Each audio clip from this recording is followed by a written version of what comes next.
ನಮಸ್ಕಾರ. ನಾನು ಮನೋಜ್ ಮಂಜುಕರ್, ಬಸವಕಲ್ಯಾಣ ತಾಲೂಕಿನ ವಕೀಲರಾಗಿದ್ದೇನೆ, ಜಿಲ್ಲಾ ಬೀದರ್.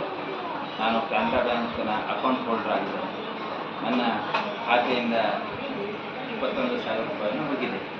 ನಾನು ರವಿವಾರ ರಾತ್ರಿಯಲ್ಲಿ ನನ್ನ ಕುಟುಂಬ ಸಹಿತ ನಾನು ಪರ್ಚೇಸ್ ಮಾಡಲಿಕ್ಕೆ ಹೋಗಿದ್ದೆ. ಆ ಸಂದರ್ಭದಲ್ಲಿ ಅನ್ಸಫಿಷಿಯೆಂಟ್ ಬ್ಯಾಲೆನ್ಸ್ 2 ಸಲ ಪ್ರಯತ್ನ ಫೋನ್ಪೇ ಮಾಡಿದಾಗ ಅನ್ಸಫಿಷಿಯೆಂಟ್ ಬ್ಯಾಲೆನ್ಸ್ ಅಂತ ತೋರಿಸಿದೆ. ನಾನು ಬ್ಯಾಲೆನ್ಸ್ ಚೆಕ್ ಮಾಡಿ ಮರುದಿನ ಬೆಳಗ್ಗೆ ಬ್ಯಾಂಕಿಗೆ 11 ಗಂಟೆಗೆ ಹೋಗಿ ಭೇಟಿ ನೀಡಿದಾಗ ನನ್ನ ಪಾಸ್ಬುಕ್ ಖಾತೆಯನ್ನು ಮುದ್ರಣ ಮಾಡಿಕೊಡಿ ಎಂದು ಕೇಳಿದೆ.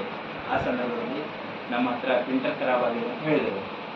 ನಾನು ಆ ಸಂದರ್ಭದಲ್ಲಿ ನನ್ನ ಅಕೌಂಟ್ ಬ್ಯಾಲೆನ್ಸ್ ಹೀಗಾಗಿದೆ ಅಂತ ಹೇಳಿದಾಗ ನನಗೆ ಬ್ಯಾಲೆನ್ಸ್ ಸಬ್ಸೆಂಟ್ ತೋರಿಸ್ತಾ ಇದೆ ಅಂತ ಹೇಳಿದಾಗ ಅವರು ಸ್ಟೇಟ್ಮೆಂಟನ್ನು ನನಗೆ ಕೊಡಿ ಅಂತ ನಾನು ಹೇಳಿದಾಗ ಅವರು ಸ್ಟೇಟ್ಮೆಂಟ್ ಚೆಕ್ ಮಾಡಿಕೊಂಡು ಹೇಳಿದರು, ನಿಮ್ಮ ಅಕೌಂಟದಿಂದ 21,000 ಇಲ್ಲ, ಈ ರೀತಿ ಟ್ರಾನ್ಸಾಕ್ಷನ್ ಆಗಿದೆ ಅಂತ ಹೇಳಿದರು.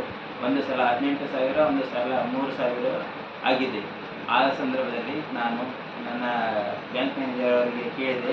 ಆ ಸಂದರ್ಭದಲ್ಲಿ ನನಗೆ ಅವರು ಮಾಹಿತಿ ನೀಡಿದರು. ಆದ್ದರಿಂದ ನಾನು ಸೈಬರ್ ಕ್ರೈಮ್ ಅವರಿಗೆ ಕಂಪ್ಲೇಂಟ್ ನೀಡಿದ್ದೇನೆ ಹಾಗೂ ಸೈಬರ್ ಕ್ರೈಮ್ದವರ ಮುಖಾಂತರ ನನ್ನ ವ್ಯಾಪ್ತಿಯಲ್ಲಿ ಬರುವ ಪೊಲೀಸ್ ಸ್ಟೇಷನ್, ನಗರ ಠಾಣೆಗೆ ದೂರವನ್ನು ಕೊಟ್ಟಿದ್ದೇನೆ.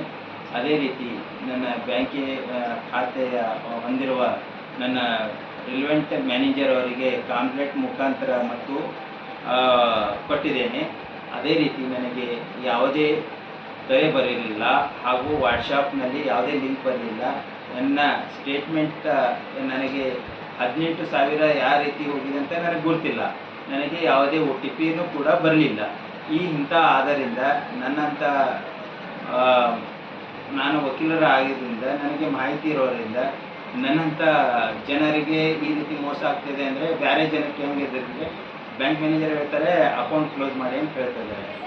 ಆದ್ದರಿಂದ ನಾನೇ ವಿನಂತಿಸುವುದೇನೆಂದರೆ TV ಚಾನಲ್ದವರ ಮುಖಾಂತರ ನನ್ನ ಹಾಗೆ ಯಾರಿಗೆ ಅನ್ಯಾಯ ಆಗುತ್ತಿದೆ ಅವರ ಅನ್ಯಾಯವನ್ನು ನೀವು ಕಾನೂನು ಕ್ರಮ ತೆಗೆದುಕೊಳ್ಳಬೇಕೆಂದು, ಸೂಕ್ತ ಕ್ರಮ ತೆಗೆದುಕೊಳ್ಳಬೇಕೆಂದು ನಾನು ವಿನಂತಿಸಿಕೊಳ್ಳುತ್ತೇನೆ.